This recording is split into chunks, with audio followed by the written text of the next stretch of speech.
Assalamualaikum warahmatullahi wabarakatuh. Innal hamdalillah nahmaduhu wa nasta'inuhu wa nastaghfiruh wa na'udzu billahi min shururi anfusina wa min sayyiati a'malina. May yahdihillahu fala mudilla lahu wa may yudlilhu fala hadiya lahu. أشهد أن لا إله إلا الله وحده لا شريك له وأشهد أن محمدا عبده ورسوله. قال الله تعالى في القرآن العظيم: أعوذ بالله من الشيطان الرجيم. يا أيها الذين آمنوا اتقوا الله حق تقاته ولا تموتن إلا وأنتم مسلمون. يا أيها الناس اتقوا ربكم الذي خلقكم من نفس واحدة وخلق منها زوجها وبث منهما رجالا كثيرا ونساء واتقوا الله الذي تساءلون به والأرحام إن الله كان عليكم رقيبا. يا أيها الذين آمنوا اتقوا الله وقولوا قولا سديدا يصلح لكم أعمالكم فيغفر لكم ذنوبكم ومن يطع الله ورسوله فقد فاز فوزا عظيما. أما بعد فقال أيضا قال الله تعالى في القرآن العظيم: أعوذ بالله من الشيطان الرجيم. يا أيها الذين آمنوا كتب عليكم الصيام كما كتب على الذين من قبلكم لعلكم تتقون. وقال رسول الله صلى الله عليه وسلم: من صام رمضان إيمانا واحتسابا غفر له ما تقدم من ذنبه ومن قام رمضان إيمانا واحتسابا غفر له ما تقدم من ذنبه wa man qama lailatal qadri imanan wa ihtisaban ghufira lahu ma taqaddama min dhanbi.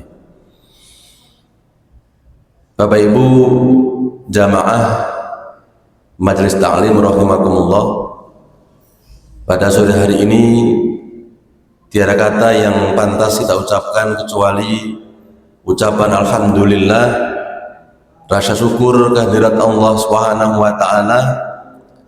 Pada hari ini masih diberikan kekuatan oleh Allah, diberikan kesempatan untuk melaksanakan kewajiban-kewajiban yang diwajibkan oleh Allah Subhanahu wa taala. Kewajiban yang pertama puasa. Kewajiban yang kedua, sebelum kajian dimulai tadi ada sholat asar. Kemudian kewajiban yang saat ini kita lakukan adalah kewajiban thalabul ilm. Menuntut ilmu itu kewajiban bagi setiap muslim.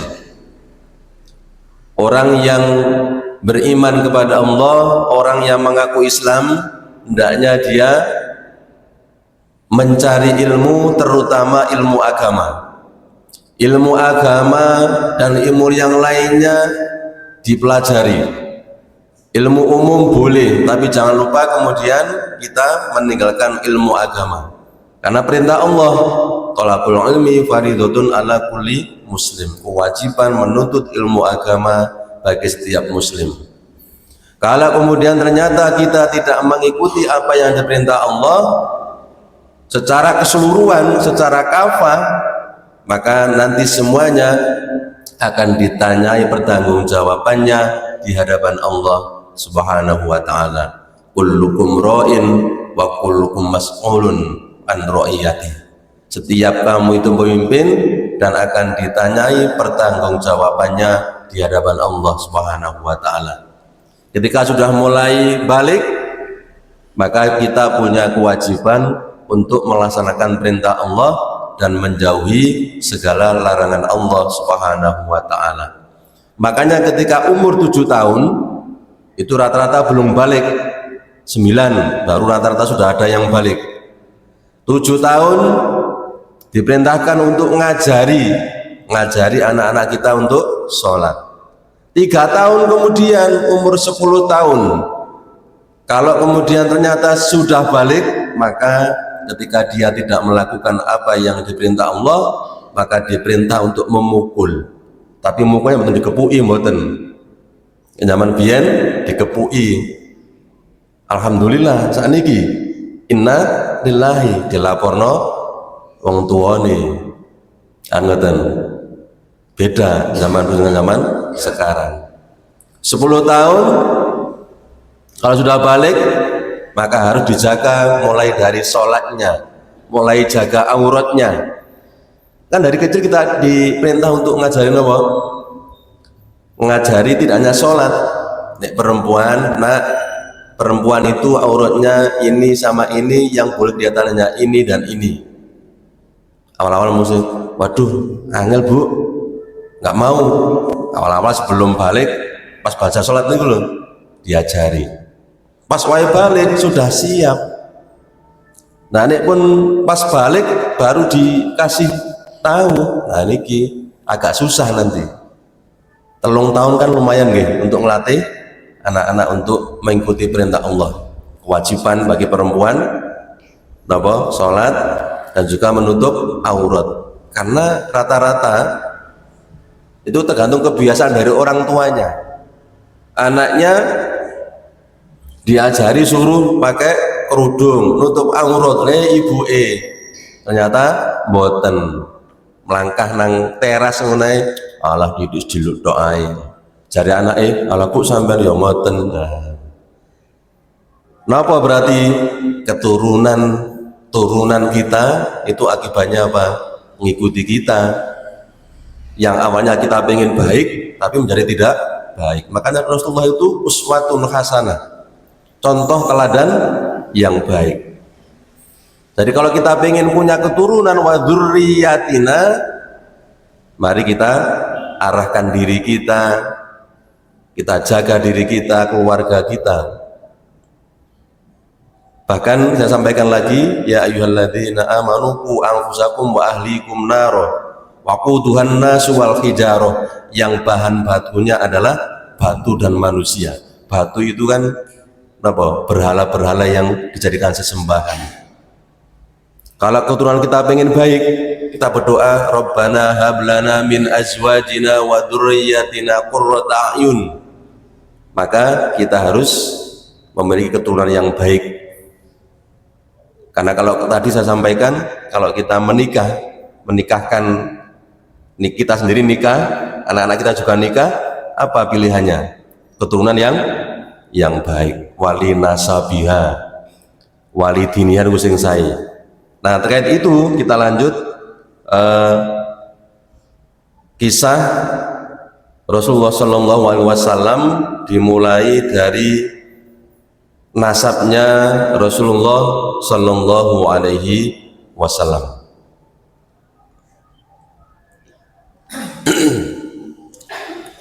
Nah nasabnya Rasulullah ini ada 3 klasifikasi.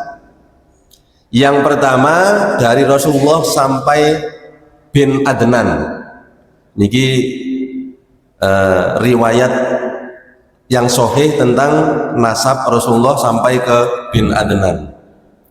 Kemudian terjadi perselisihan pendapat dari kalangan ulama, nasab dari Adnan sampai Ibrahim, berarti sampai Nabi Ismail kemudian Ibrahim.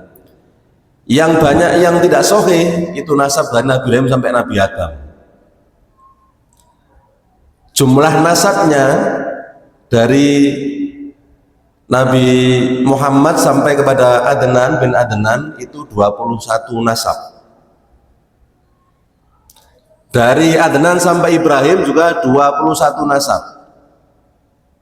Kemudian sampai pada Ibrahim sampai Nabi Adam kurang lebih 16 nasab gitu.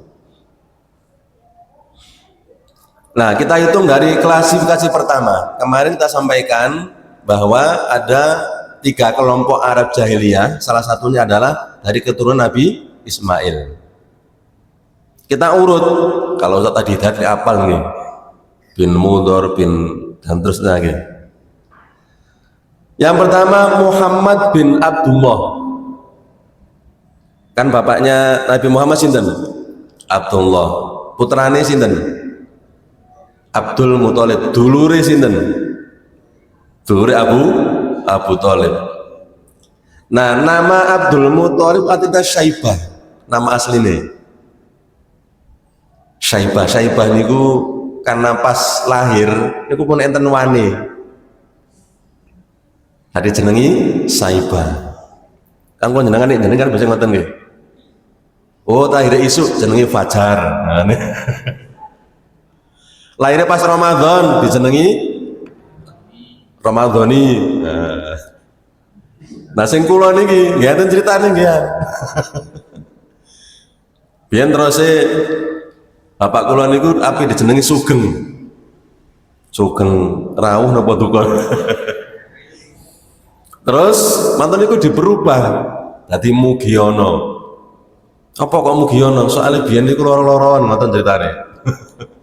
Supaya ono ngoten dijenengi Mugiono. Alhamdulillah urip sama sakniki kan. Pasti kita kalau ngasih nama pasti kaitannya dengan peristiwa yang terjadi. Nah, yang jadi masalah itu kalau kita kadang-kadang nggak ngerti, pengen jenenge anake padha mbek Quran, dijenengi jahanam, nggih jangan. Wis padha mbek Quran, wonten Quran jahanam, jahanam itu sejelek-jelek yang paling bawah. Siksa bagi orang-orang kafir. Orang-orang kafir itu paling bawah itu neraka jahanam. Kalau tadi sampaikan bahwa orang yang dia melalaikan sholat, dia dihukum dengan neraka sakor. Masalakakum fi sakor. Qalu lam naku minal musallin. Apa yang menyebabkan kamu masuk ke dalam neraka sakor? Mereka menjawab, dulu kami termasuk orang-orang yang meninggalkan sholat. Nah, ciri orang yang kafir dengan Islam itu adalah dari sholatnya. Islam ngaku Islam, KTP-nya Islam, tapi gak tahu sholat, dia kafir. Karena pembatas antara Muslim dengan kafir itu adalah sholatnya. Nah, ini kalau jenengan sholatnya masalah, oh pun nanti masuk ancaman Allah, masalah kakum fi sakor. Al-Mudathir 42-43. Kemudian Abdul Muthalib bin Hashim. Hashim ini dia termasuk bangsawan, termasuk tokoh nih.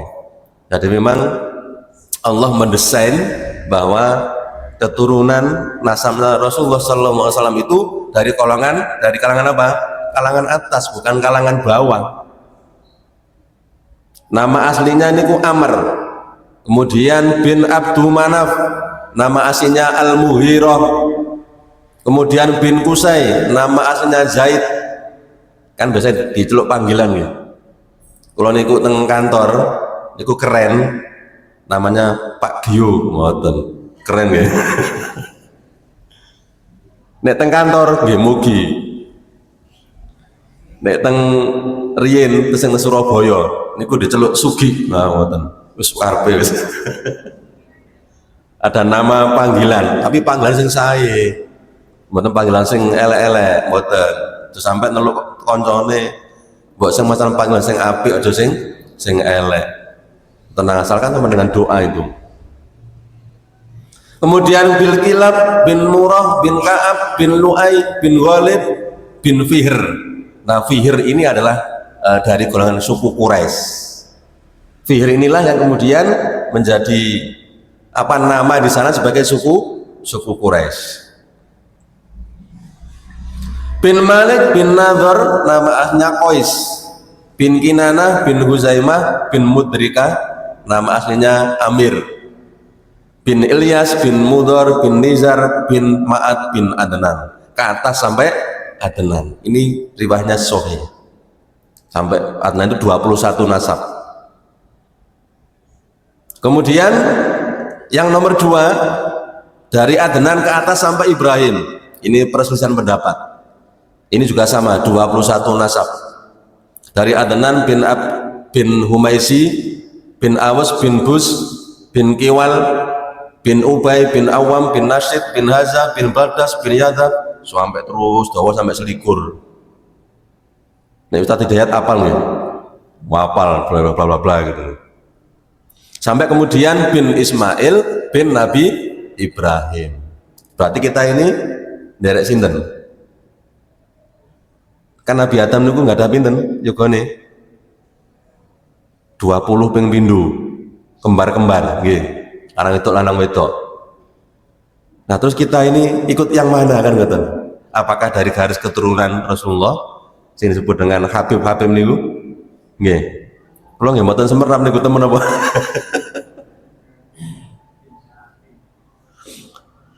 Kemudian yang ketiga dari Nabi Ibrahim sampai Nabi Adam. Ibrahim alaihissalam bin Tarih. Tarih itu nama aslinya bapaknya. Yang kita kenalkan Azar gitu. Itu sebutannya Tarih. Bin Nahur bin Saru bin Ra'u bin Falik sampai kemudian bin Adam alaihissalam. Bin Sid. Nah, anaknya kan banyak itu Nabi Adam. Ada berapa? 40 kembar-kembar. Kemudian masing-masing punya, termasuk Qabil Habil itu. Nah, bisa jadi kita termasuk sing Qabil apa Habil. Sampai kita kemudian jadi keturunan yang tidak baik. Tapi Allah memberikan sesuatu yang baik bagi kita jika kita kemudian selalu mendekatkan diri kepada Allah. Orang yang baik dapat orang yang baik, kan ngoten Quran iki. Orang yang baik dapat orang yang baik. Loh, berarti wong sing elek gak dapat sing baik lah mboten, supaya orang yang jelek, orang yang tidak baik itu berubah menjadi baik. Makanya wong sing apik entuk wong sing apik. Nah, ngoten. Nah, keluarga besar Rasulullah sallallahu alaihi wasallam itu dinisbatkan kepada kakek beliau namanya Bani Hashim. Hashim terus kemudian baru Abdul Muthalib bin Abdul Manaf. Tadi Pak Hashim, duwe bapak jenenge Pak Manaf. Pak Hashim duwe anak jenenge Abdul Muthalib. Abdul Muthalib duwe anak pinten niku? 9 nek gak salah. Dia anak 9. Salah satunya Abdullah, salah satunya Abu Thalib. Satu lagi sinten? Abu Lahab niku nggih anake Abdul Muthalib, pamane Rasulullah. Nah, Hashim ini adalah orang yang bertanggung jawab atas penyediaan air minum dan penyediaan makanan untuk jamaah haji. Itu tugasnya Pak Hashim nih. Dan kemudian juga keluarga Abdi Manaf. Nah, kemudian terjadi kompromi. Iki ya apa sih kok dipek dhewe ngoten. Aku ya pengen rek jamaah haji dum-dum makanan dan minuman. Akhirnya kemudian dibagi dari kedua belah pihak. Nah, Hashim ini termasuk orang yang berkecukupan dan orang bangsawan. Berarti Rasulullah itu keturunan dari orang terpandang. Kira-kira nek Rasulullah putrane kula jenengan ngoten pripun? Kira-kira percaya mboten tiyang? Mboten percaya. Lah iku putrane apa ngoten. Nah, Hashim inilah yang menyiapkan makanan untuk orang yang haji ini yang disebut dengan atharid, semacam roti yang diremuk-remuk kemudian disiram dengan kuah. Kira-kira roti Maryam lah. Yeah. Jadi ini termasuk makan yang paling mewah. Saat ini paling mewah makanan apa, Pak? Apa burger apa? Tergantung tiange. Dan tiange sowoge terus sakit-sakitan, ini gak oleh, ini gak oleh, ini gak oleh. Paling mewah nopo? Tempe. Ya paling gak makanan yang terpandang lah waktu itu. Nah, Hashim itu ada artinya adalah apa? Diremuk-remuk. Cinta namanya Hashim nih, wonten. Hisam, doa ya. Pak Hisam nggih, pundi? Oh, diremuk-remuk apa nih Mas? diremuk-remuk untuk kebaikan ya, ngoten napa. Nek diremuk-remuk untuk kejelekan, jangan, untuk kebaikan. Diperas pikirannya untuk berbuat baik, kan ngoten nggih. Dipaksa untuk berbuat kebaikan. Nah, dia juga Hasyim ini yang membuat tradisi tentang perjalanan dalam berdagang. Jadi wis engko nek wayahe musim hujan itu ke sana. Engko nek wayahe musim kemarau itu ke sana. Kemana berdagangannya? Ke Syam dan Yaman. Rihlatus Syita, perjalanan niaga di musim dingin ke wilayah Syam. Pundi wilayah Syam? Teng Palestina.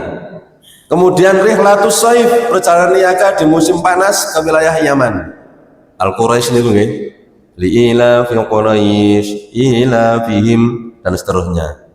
Nanti ada cerita bagaimana burung apa? Pas anu lho, perang gajah. Burung apa? Ababil. Surat napa niku? Al-Fil kan nggih. Nah, itu kisahnya di situ. Al-Fil dengan Al-Quraisy. Nah, Bapak Syam ini dan gampang nggih. Bapak Syam ini kakek beberapa itu dari Rasulullah, kakek yang kedua nih, kan bapaknya Abdullah punya bapak Abdul Muthalib, punya bapak lagi Hasyim, gitu.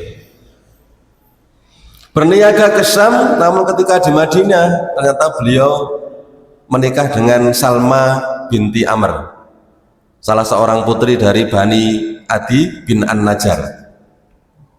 Nah, kemudian Salma ini mengandung seorang laki-laki yang namanya Abdul Muthalib. Hasyim ketemu Salma. Salma sama Hasyim menghasilkan Abdul Muthalib. Nah, Hasyim akhirnya kemudian meninggal di Gaza. Nah, Salma kemudian melahirkan Abdul Muthalib ini pada tahun 497 Masehi. Sekarang 2025. Berarti pun pinten tahun ini. Kalau ngitung mawon 1500 berarti 1525 tahun. Nah, Hasyim punya seorang putra putri 9, 4 orang putra dan 5 orang putri. Keempat putranya adalah Asad, Abu Saifi, Nadlah dan Abdul Muthalib. Ini Hasyim nggih. Nanti ada punya anak laki-laki 4, kemudian 5 orang perempuan, yang salah satunya adalah Abdul Muthalib. Kemudian kelima putrinya adalah Asy-Syifa, Khalidah, Dhaifah, Ruqayyah dan Jannah. Ini yang namanya Ruqayyah. Kalau nggak tahu nggak teng Lamongan mereka Ruqayyah. Nah, kita lanjut ke Abdul Muthalib. Ini sajane dua, tapi kalau kita bahas semuanya ya susah, nanti kita ambil poin-poin saja. Ada 2 momentum besar yang terjadi di zamannya Abdul Muthalib yang berkaitan dengan Baitullah. Yang pertama, penggalian sumur Zam-Zam. Yang kedua, terkait kedatangan pasukan gajah. Nah, itu di zaman Abdul Muthalib. Nah, Abdul Muthalib ini bermimpi diperintahkan untuk menggali Zam-Zam. Dijelaskan kepadanya di mana letaknya. Kenapa loh? Memang Zam-Zam itu dulu nggak ada. Ya ada dari zamannya Hajar nggih. Siti Hajar nopo Hajar?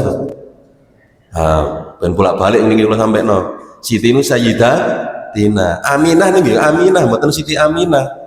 Sayyidatina Aminah.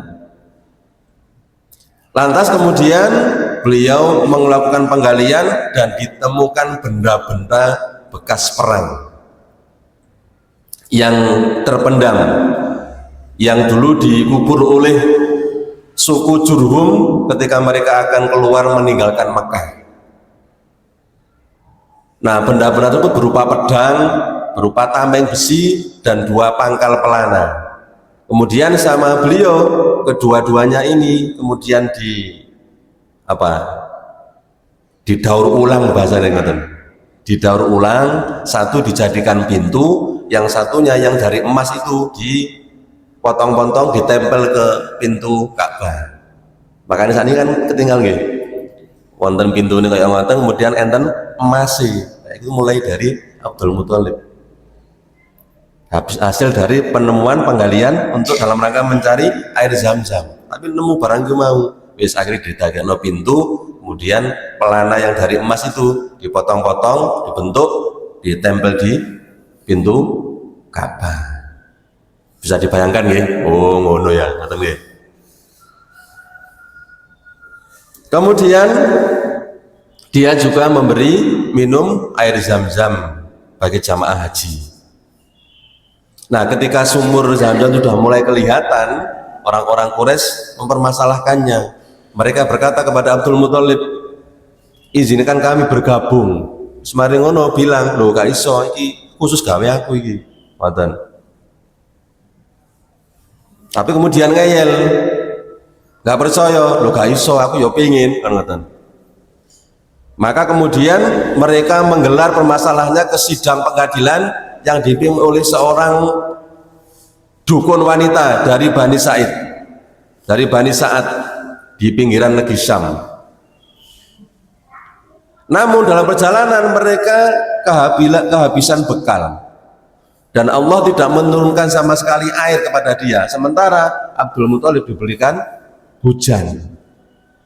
Nah, dari situ kemudian baru mereka mengakui bahwa memang ini bukan untuk kita, ini khusus untuk Abdul Muthalib. Ya, sudah mulai ada sesuatu yang mengerucut tentang datangnya Rasulullah Shallallahu Alaihi Wasallam, sehingga akhirnya kemudian ya wis ngono, memang tujuh jatahku, wis sampean urus.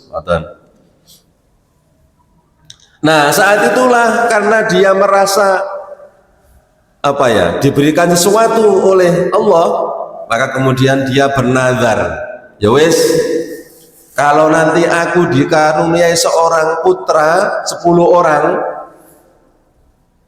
dia akan mempersembahkan salah satu dari mereka di sisi Ka'bah untuk dijadikan persembahan.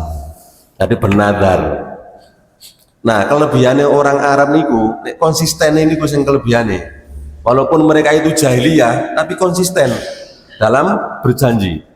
Karena berjanji akan menyerahkan putranya sendiri sebagai persembahan, ya dilakukan. Walaupun misalnya nanti kalau ada sesuatu, tak hancurkan rumahku, kalau benar dihancurkan. Itu kelebihannya, kekurangan ini ku jahiliyah ini ku. Kalau jangan misalnya mari berjanji ngoten terus engko tak ambrukno omahku pripun kira-kira. Ya mentul nggih.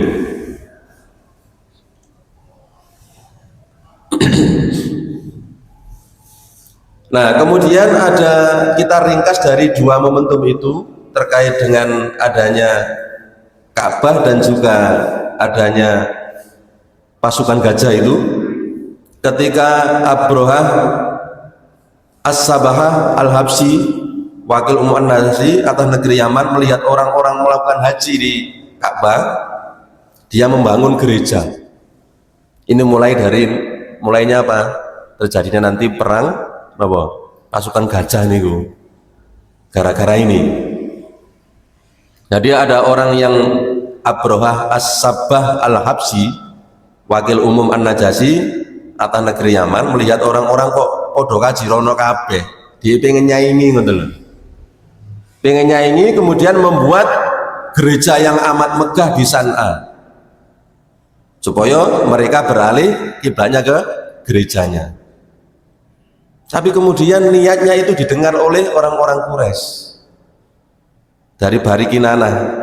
Dia secara diam-diam mengendap-endap, kemudian datang ke gereja itu, kemudian di pintunya dikasih kotoran. Ketika melihat itu, bangun api-api supaya orang datang ke situ untuk berhaji, kok malah dikasih kotoran. Nah, dia marah besar, kurang ajar ya bahasanya gitu. Kemudian dia mengerahkan pasukan sebanyak binen 60.000 personil.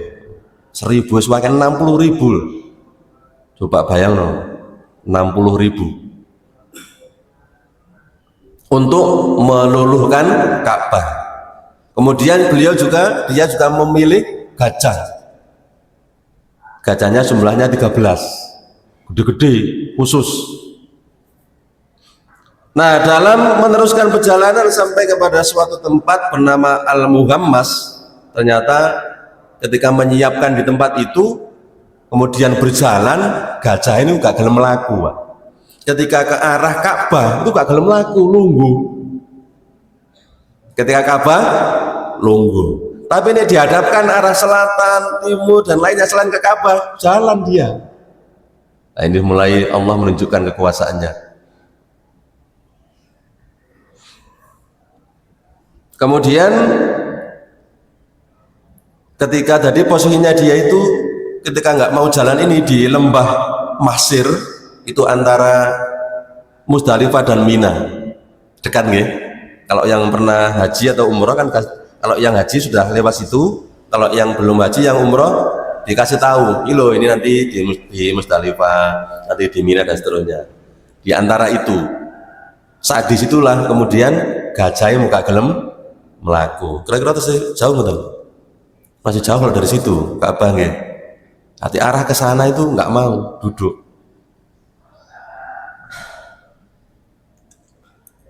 Nah, saat kondisi itulah kemudian Allah mengirim namanya pasukan burung ababil. Di paruhnya membawa satu kerikil, kemudian di kakinya masing-masing satu, berarti pinten? 3. Masing-masing burung ini 3, kemudian dilemparkan kepada mereka yang akan menyerang Ka'bah. Dari bahannya dari tanah yang terbakar, itu kerikilnya itu. Nah, jika batu ini terkena kepada manusia, batu yang kecil-kecil ini akan menjadikan badannya hancur.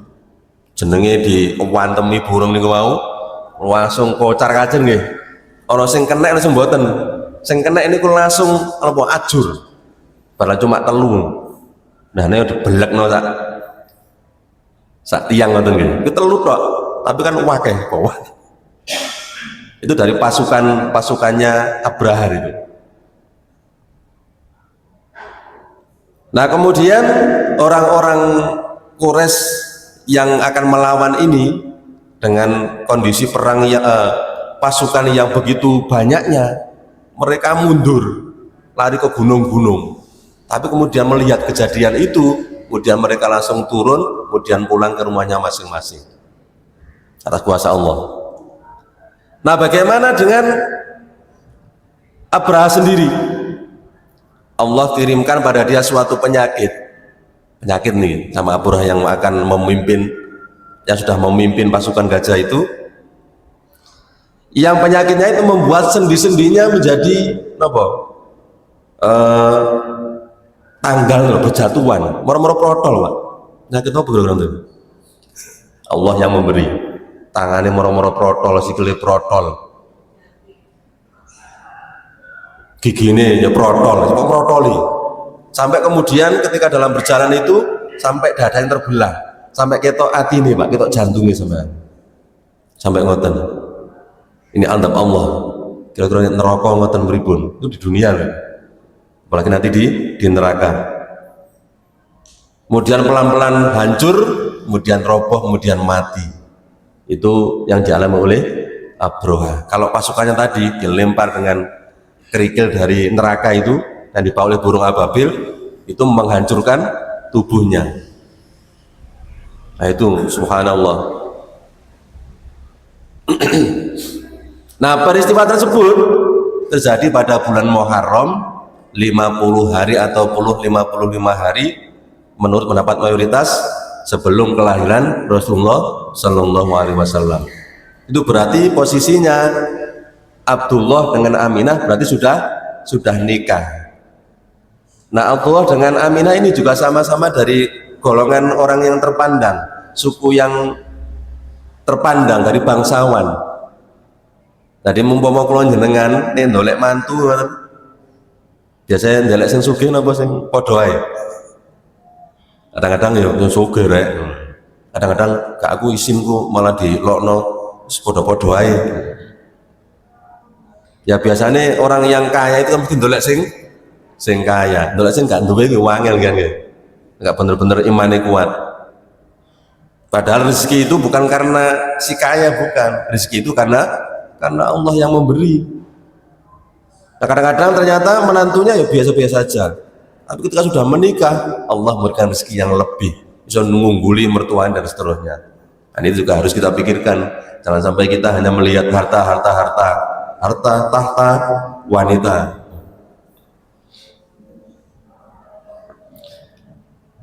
Kemudian pada bulan Masehinya bertepatan dengan penghujung bulan Februari atau permulaan bulan Maret tahun 571 Masehi.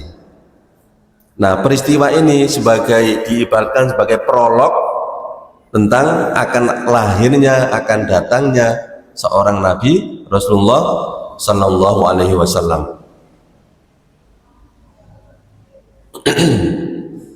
Sampai kemudian peristiwa Raja Abroha yang kemudian diadab oleh Allah sampai menyebar ke seluruh dunia.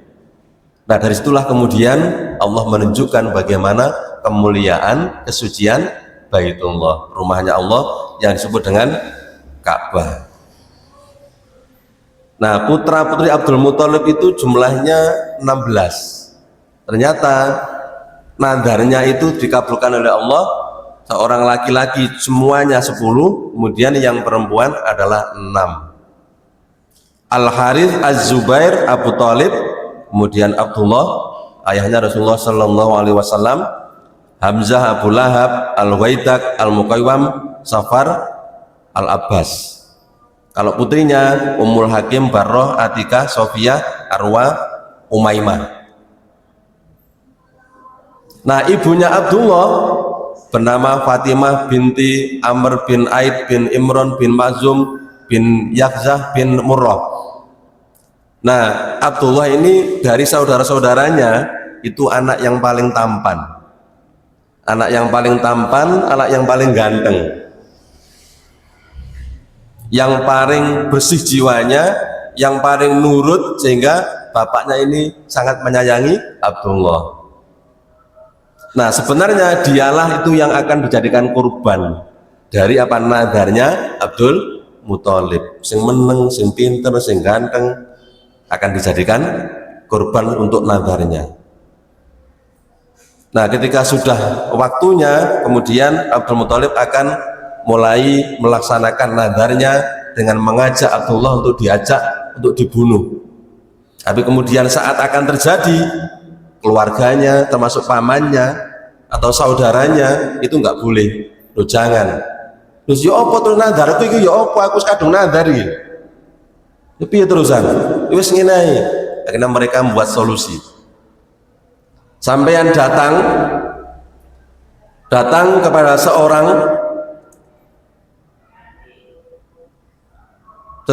yang menjadi peramal, sama datang ke sana minta petunjuk sama dia, kemudian akhirnya dikasih petunjuk sama peramal ini, wis ini sampean ngundi dengan anak panah, dengan anak panah itu sampean tulisi nama Abdullah dan nama unta-unta.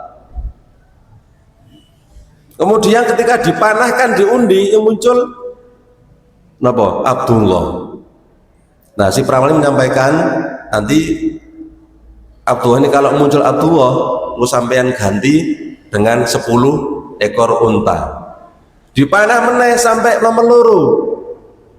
Saya muncul nama Abdullah, berarti untai 20 gitu. Dipanah meneh muncul Abdullah meneh, tambah meneh 30. Sampai ping 10 baru kemudian nama unta. Akhirnya kemudian dia mengganti menyembelih dengan 100 unta. Larang Pak, 100 unta. Anggap aja beli Pak Jerul. Dijual 100 unta. Ribun kira-kira. Mari ngono terserah mau yang ambil, mau hewan mau manusia silakan. Ditinggal di Ka'bah situ. Karena dia mau menyerahkan persembahannya kepada berhala Hubal itu. Kemudian sudah dilaksanakan, akhirnya Abdullah nggak jadi disembelih karena sudah diganti dengan sembelihan tadi. Tapi 100 loh Pak. Nah nanti ini ono sapi papat mulai wis, masya Allah. luweh-luweh pemane 100 unta. Wis larang niku. Karena itu kepak jero rek. Jituk niku. Nah, dulu diat atau denda atas ganti rugi orang yang terbunuh itu adalah 10 ekor unta. Nah, karena peristiwa itu akhirnya dirubah menjadi 100 ekor unta. Nek mateni wong situ kudu apa didenda 100 unta. Sakniki nek korupsi denda napa?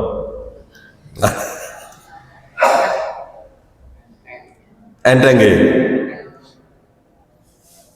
Nah, kemudian dari selain peristiwa itu Abdul Muthalib menjodohkan putranya Abdullah dengan seorang gadis bernama Aminah binti Wahab bin Abdul Manaf bin Zuhroh bin Kilab. Kurang 5 menit.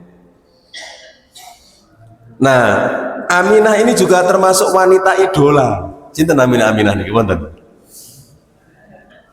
Idola pada zaman itu.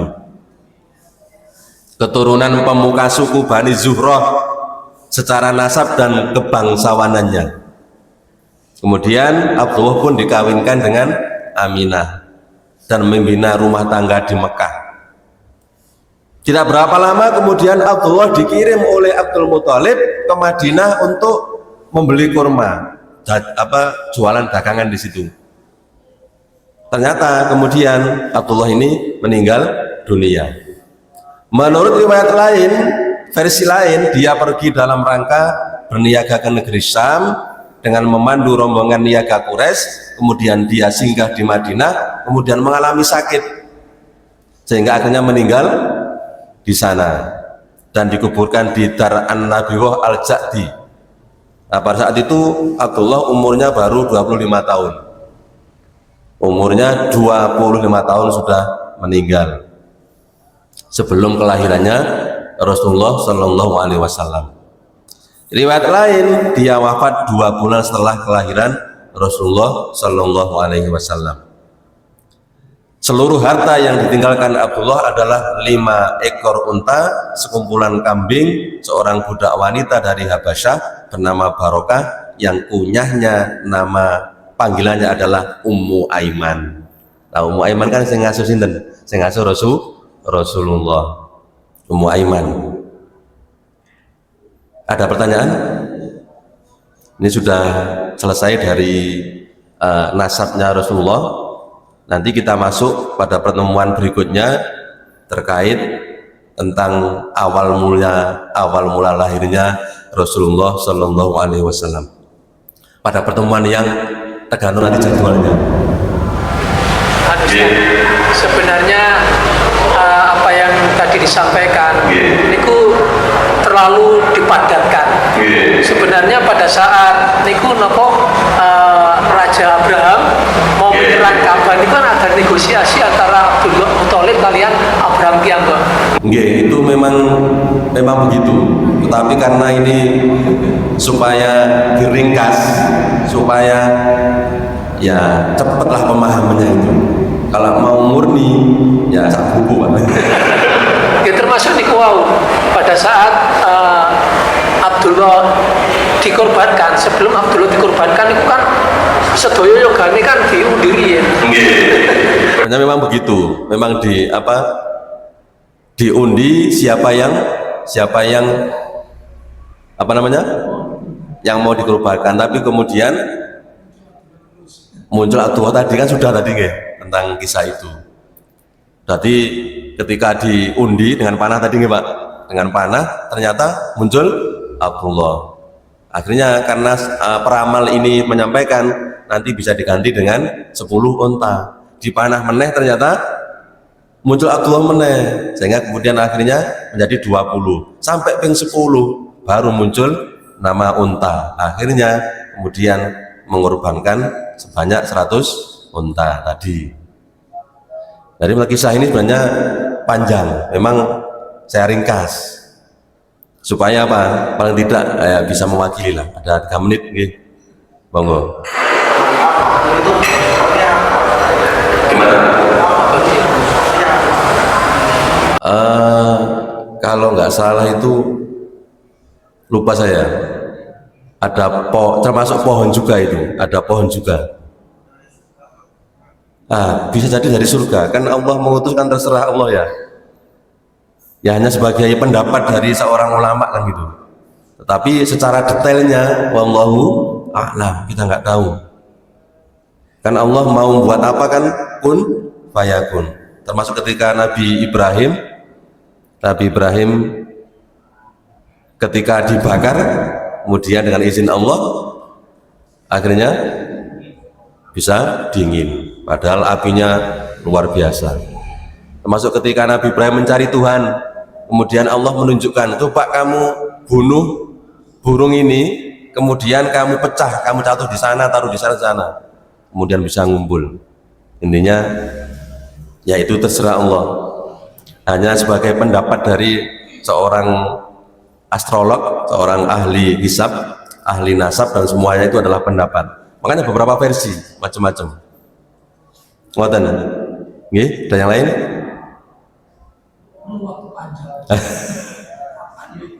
Nggih. Jadi nanti saya sampaikan poin-poin saja supaya lebih cepat. Intinya bahwa ada peristiwa proses perjalanan dari orang-orang Arab Quraisy sampai kemudian akan adanya Rasulullah Shallallahu Alaihi Wasallam. Nanti kita bahas tentang kelahiran Rasulullah Shallallahu Alaihi Wasallam yang bertepatan dengan tahun gajah, dan tanggalnya pun tanggal pinten.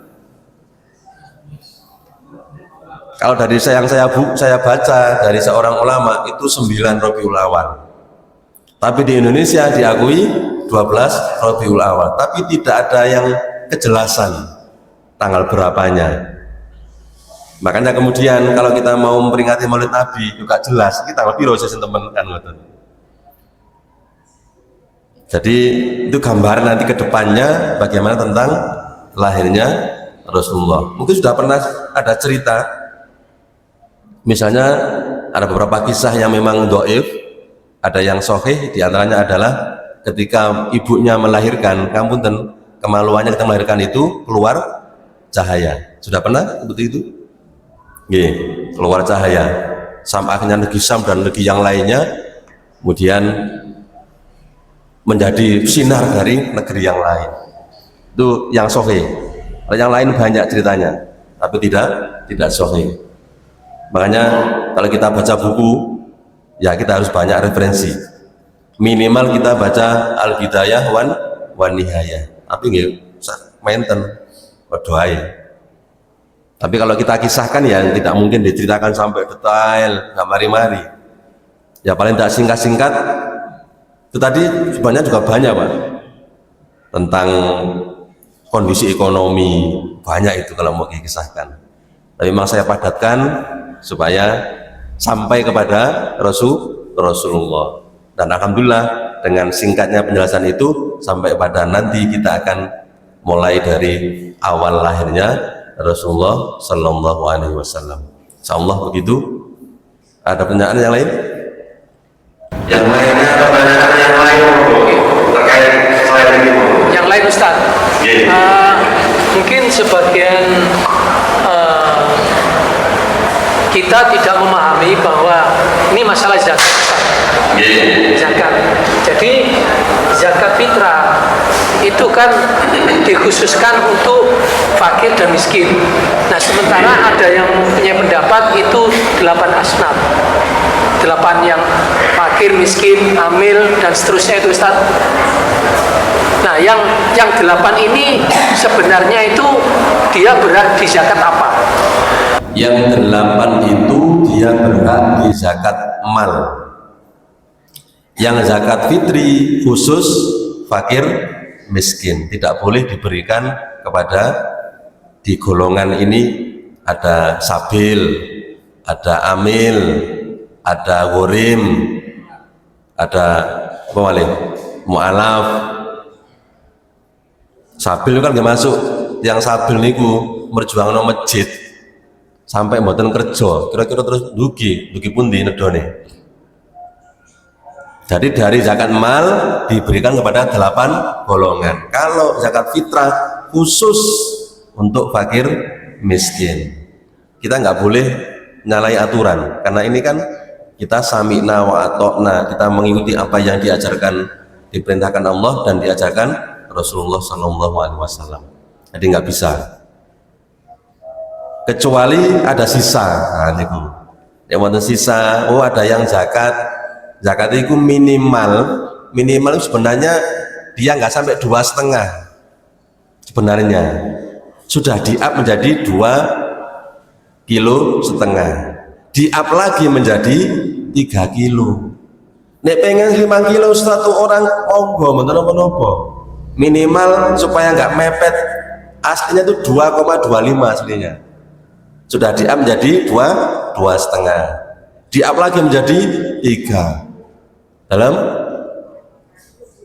boleh 3,5 berarti 3,7 boleh, 3 pas nggih boleh, wong 2,5 ya boleh kok. Lek luwih akeh mboten napa-napa. Wong jenenge sedekah. Yang penting diberikan kepada fakir miskin. Kapan pelaksanaannya? Terakhir sebelum sholat Id. Masalahnya wong-wongan kadang wis mboten enten, sing ngedum napa mboten enten. Dibagi awal niku nggih mboten napa-napa. Cuma masalahnya karena ini untuk ibadah supaya sama-sama bisa melaksanakan hari raya, makanya yang terbaik adalah dilakukan sebelum sholat Id. Nek wis sholat Id terus baru bayar zakat, itu jeneng ya sedekah biasa, mboten zakat fitri, mboten. Nggih pun jelas. Apa malih? Tambahan, kalau ini badai zakat kan nggih, dari zakat. Zaman biyen mboten semerap, tau wumpuk berhasil gawe masjid lho. Dibangun masjid. Zaman biyen kalau saya eling niku, kok ditumpuk akeh nang masjid iku memang bener dah kula ngoten. Ternyata setelah ngaji, setelah maca, ternyata nggak boleh zakat fitrah itu ya kalau untuk orang fakir miskin. Nah, kita harus merubah Bapak Ibu sekalian. Harus kita rubah. Mosok ket biyen yamin umur sampai 50 tahun sampai lebih gak ngerti blas. Ya kudu ngerti. Ngoten nggih?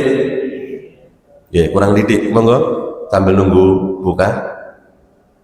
Pertanyaan lain, monggo selain kisah tadi. Koyo wis pas koyo wis ngenteni wis luwe. Wis luwe ngenteni buka nih. Pripun nggih monggo. Untuk pas buka maghrib, kadang itu antara satu masjid dengan masjid yang lain itu berbeda. Katakan mungkin begini, kurang 2 atau 3 menit. Yang benar misalnya 17.30. Tapi ada masjid lain kurang 2 menit adzan. Kita boleh makan nggak seperti itu? Kan berbeda. Nggih, boleh. Nek wis krungu adzan boleh. Walaupun jamnya berkurang, wis krungu adzan. Sing tanggung jawab sing adzan. Jadi kalau berbuka itu napa? Nek wis krungu adzan nanti ae. Tapi jangan adzan TV, Pak. Adzan TV ini kan kaset. Pas adzan TV langsung lho wis adzan, liyane durung. Ini bahaya. Adzane sing teng masjid. Adzan teng masjid baru kita buka. Nah, bukanya pripun iki? Langsung makan banyak atau pripun? Kalau saran saya, sunnahnya nek mboten enten kurma, air putih dulu. Air putih kalau sudah bawa wudhu langsung sholat. Mantun sholat baru monggo, nggih. Sepakati nggih. Jadi pertama minum dulu, minumnya 3 teguk. 3 teguk, 3 kali nafas, ampun. 3 kali nafas itu yang pertama bismillah, teglok teglok teglok teglok teglok ping 5 itu bernapas 1 kali nafas. Berikutnya teglok ping 3 terus bernapas. Nah, di sela-sela itu bismillah teglok teglok teglok alhamdulillah bernapas. Bismillah teglok teglok teglok alhamdulillah bernapas.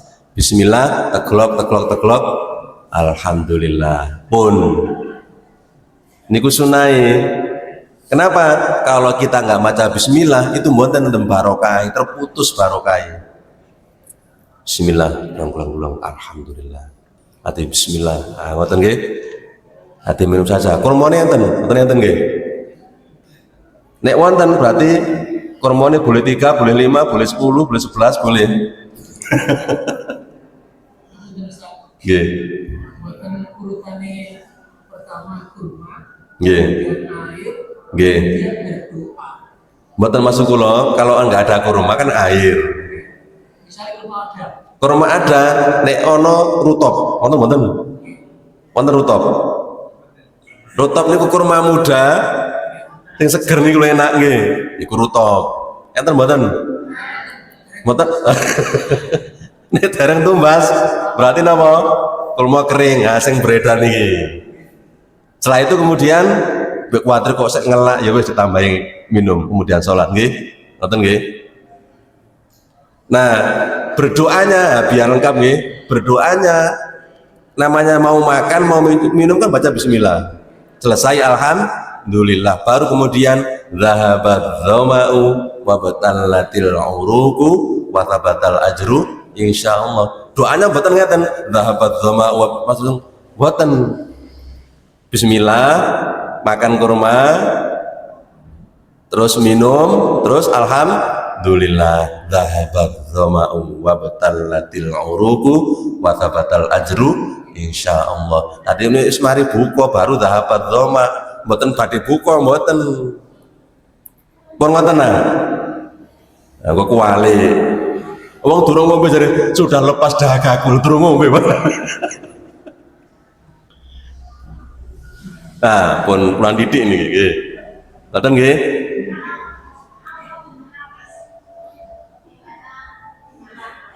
Gimana?